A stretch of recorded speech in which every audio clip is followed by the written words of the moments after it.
Hello! I'm Elaine, and I'm a tour guide in the French Quarter. I do ghost tours.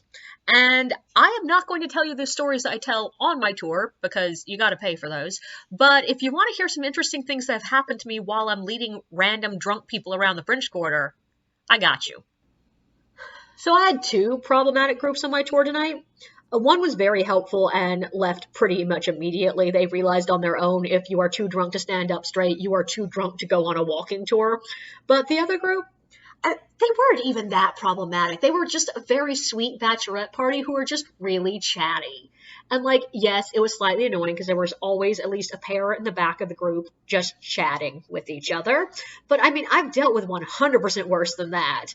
And yes, they asked some dumb questions, but as this channel has proven, that's pretty normal for a ghost tour. Like, it is very common. And none of these questions were even that dumb. They were like the middle range dumb. They asked questions like, what building are you talking about? After I pointed out the building 3 times. They asked questions like, but why would anyone find executions entertaining? And I'm like, I don't know human nature. They asked questions like, do you believe in ghosts? And when I explained that, yes, I do believe in ghosts, I just don't believe that what everyone thinks is a ghost is necessarily a ghost.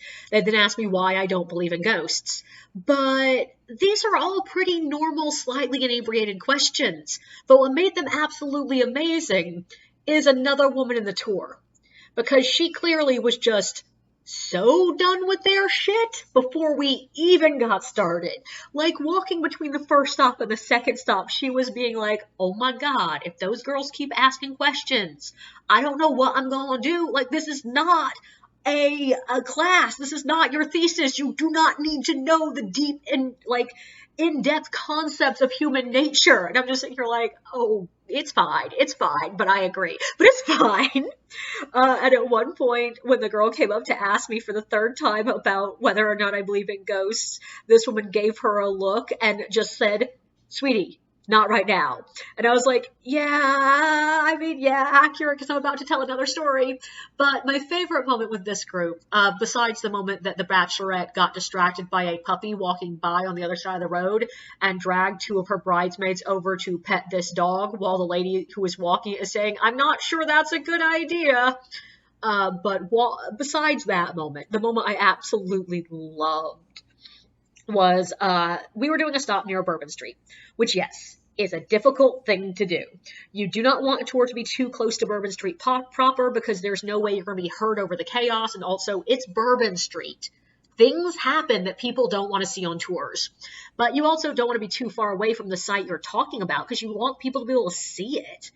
But also, making it more difficult is that is the location that, because we're too close to Bourbon, there's often just piles of vomit where you want to do a stop.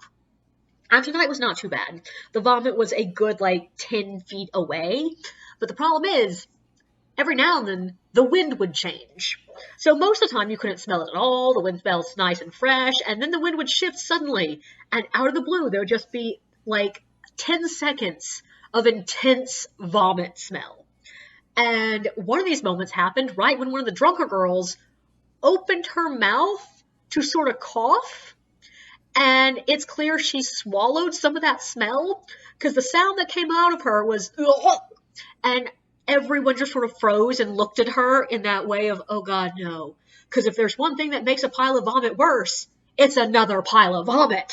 And I'm just sitting here like, oh my god, I've not been puked on in years. Let's not do this again. That was a terrible week. Please don't. And she held it in. She stepped to the back of the group. And of course, when she realized everybody was looking at her, she also burst out laughing. And she was laughing and coughing and gagging at the same time. And I gave her a cough drop and checked on her. And she said, I was fine. It's just literally, it hit the soft palate of my mouth right when I breathed in. And that smell was just a lot. And to make it even better, we're walking away from that stop. And we pass the actual pile of vomit, and her friend looks down and goes, oh, that's why it smells. And I was just like, yeah, no shit, Sherlock. Don't forget to like and subscribe, and feel free to share your own experiences in the comments below.